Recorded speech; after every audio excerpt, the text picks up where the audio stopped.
Commercial சிலிண்டரை book பண்ணால் ஒரு 21 டேஸ் வந்து டைம் இருக்குது அது திரும்ப வர்றதுக்கு. பட் இதை வந்து இப்போ 25 டேஸாக மாற்றிருக்காங்க.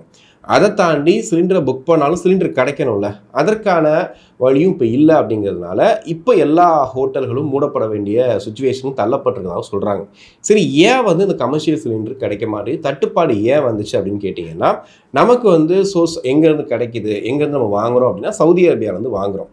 இப்போ நீங்கள் செய்திகள் கண்டிப்பாக பார்த்துருப்பீங்க, ஈரான் இஸ்ரேல் போர். இந்த ஈரான் இஸ்ரேல் போரில் இஸ்ரேல் மேலே இருக்கக்கூடிய கோவத்தை வந்து ஈரானும், அதாவது அமெரிக்கா மேலே இருக்கக்கூடிய கோவத்தை முழுக்க முழுக்க என்ன பண்ணுது அப்படின்னா, ஈரான் வந்து அவருடைய அண்டை நாடுகளான சவுதி அரேபியா, துபாய், இந்த மாதிரியான நாடுகள் மேலே அவங்க குண்டு மழையை பொழிஞ்சிட்டு இருக்காங்க. டெய்லி ஒரு தாக்குதல், டெய்லி ஒரு பிரச்சனை போயிட்டே இருக்கு.